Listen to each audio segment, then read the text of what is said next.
Underneath the soil of a peaceful windowsill garden, there is a ruthless, slow-motion turf war happening right now. Yeah, that sounds a bit dramatic, but biologically speaking, it is entirely true. Right. So today's deep dive is about what happens when living things are forced into this kind of hyper competition over a single resource.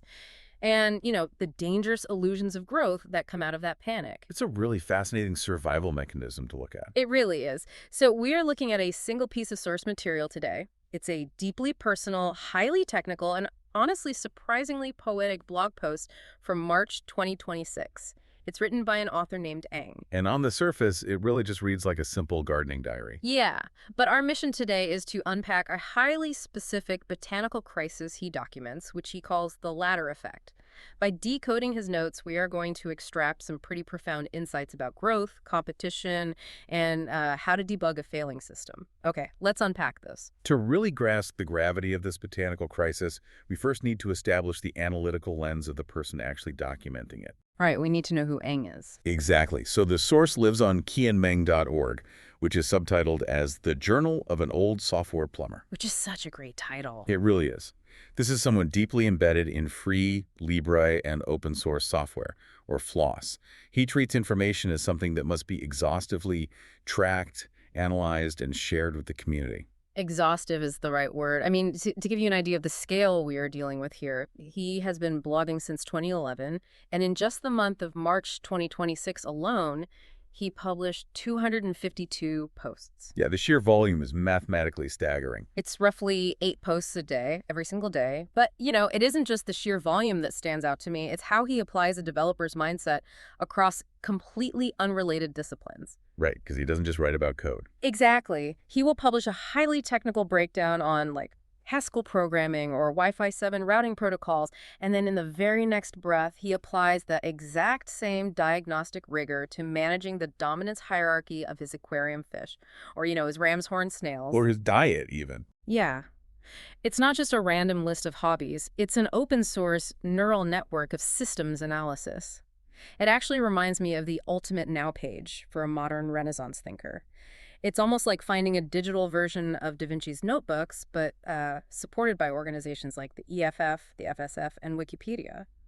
What's fascinating here is how that specific software plumber background dictates his entire worldview. How do you mean? Well, a plumber, in the tech sense, is someone who looks at infrastructure. They look for memory leaks, resource starvation, and system bottlenecks.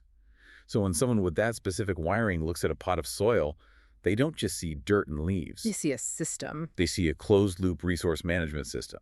They're actively calculating inputs like light and water and measuring outputs like cellular growth. Right, because Ang views everything as an interconnected system. So when he looks at his tray of basil seedlings, he doesn't just see cute little plants on a windowsill. He sees a critical resource bottleneck. And in this specific post we're looking at, Notes on Gardening Part 846, that bottleneck has reached a full-blown crisis point. It has. The core issue is that his basil seedlings haven't been transplanted out of their starter tray yet. So they are trapped in their original shared container, fiercely competing for finite resources. And Ang documents the physical reality of this bottleneck with strict, unsentimental data.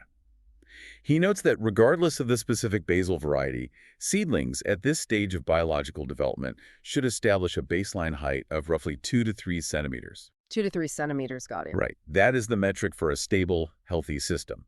But his seedlings are currently measuring over 5 centimeters tall. So they're almost double the size they should be. Yeah, and crucially, they haven't grown outward. They haven't developed a broad, healthy canopy of leaves to optimize photosynthesis. Instead, they have surged strictly and aggressively upward. Wait, is this just a naturally tall variety of basil? No, and Ang explicitly clarifies that in the text. This is not a genetic trait. It's a violent reaction to the environment. Which instantly made me think of a crowd at a general admission concert. Oh, that's a good comparison. Right, like you're all packed into a tight space and someone in the front stands on their tiptoes to see the stage. Suddenly, the person behind them, their view is totally blocked. So they get up on a milk crate. And then the next person have to compensate. Exactly. Then the person behind them climbs on someone's shoulders.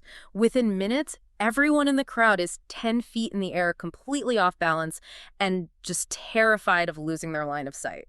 And that is exactly what Eng is describing when he calls it the ladder effect. The latter effect, yes. Each seedling is desperately trying to outgrow its neighbor to avoid being shaded out by the emerging canopy. To build on that concert analogy, once one plant starts stretching, the others really have no choice but to panic and follow suit. It triggers a biological feedback loop. Right, a race to the top. And at first glance, this frantic upward trajectory looks like success.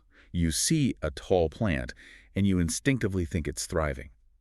But scientifically, that vertical surge is a desperate cry for help. The technical term Eng uses for this stretching is etiolation. Etiolation. Yeah, though it's commonly referred to in gardening circles as leggy syndrome. Leggy syndrome. Okay, so biologically, what is actually happening inside these stems during etiolation?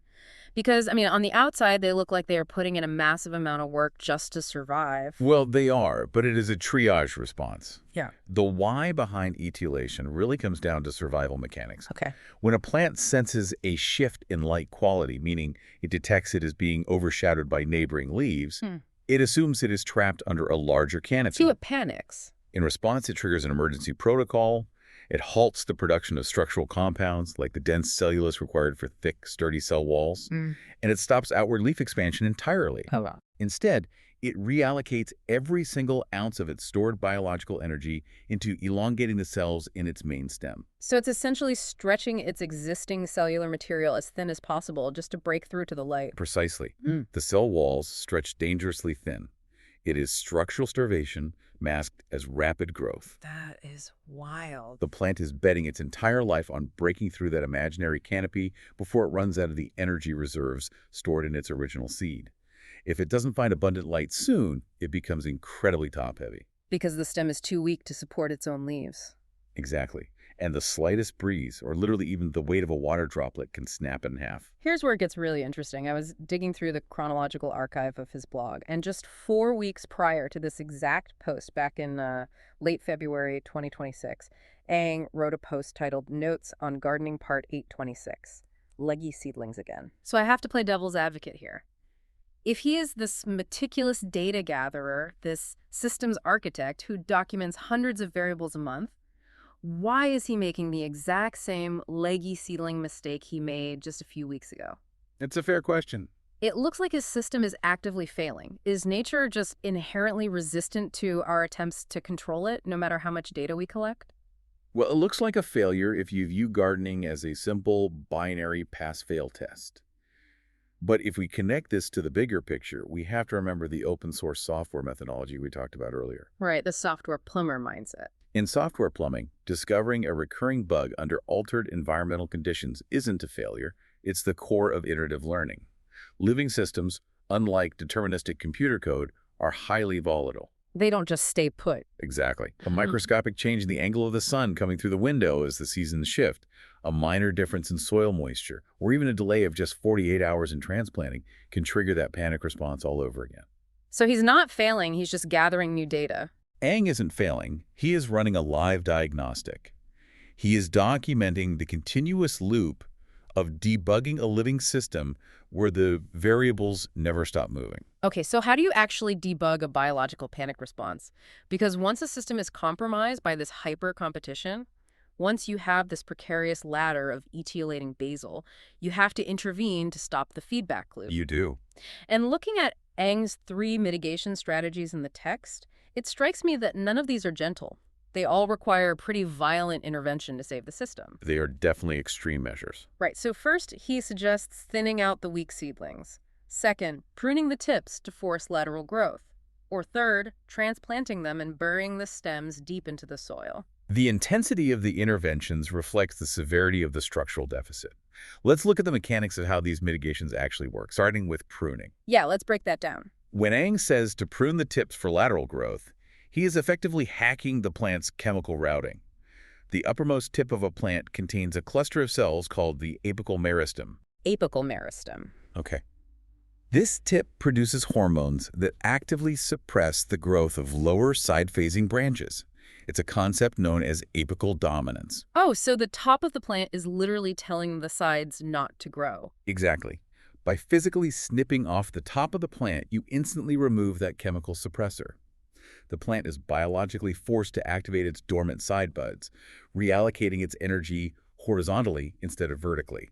You are mechanically stopping the ladder effect. You are forcing the system to expand sideways because you removed its ability to race upward. That is fascinating. It's a very effective debug. And the first option is even more ruthless. Thinning. You have a crowded container, so you literally cull the underperforming parts. You pinch off the slightly weaker plants at the soil line, killing them, to instantly free up the system's finite light and nutrients for the strongest survivors. It's brutal resource reallocation. It really is. But it's that third option that really fascinated me, transplanting them and burying them deeper. How does burying a weak, stretched-out stem actually fix the structural problem? This is where we see a brilliant exploitation of a plant's inherent adaptability. Certain plants, including basil and tomatoes, have the ability to grow what are called adventitious roots. Adventitious roots? Yes.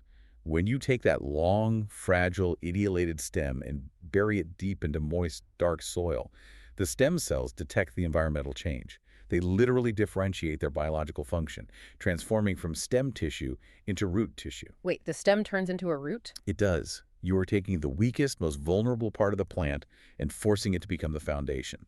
That massive liability, the overextended stem, becomes an expansive root network that anchors the plant for future growth. That is incredible. It's a complete system reboot. It really is. So what does this all mean? It brings up something for you, the listener, to really consider. How do you handle fragile situations in your own projects, your career, or your life? That's a great parallel to draw. When you find yourself in a hyper-competitive environment where everyone is just stretching to be seen, but you can feel the foundation getting weaker and weaker, what is your debugging strategy? Do you have the ruthlessness to cut your losses and thin out your commitments? Or do you prune your own ambitions? Exactly. Cutting off that vertical climb to force yourself to grow laterally and broaden your skill set.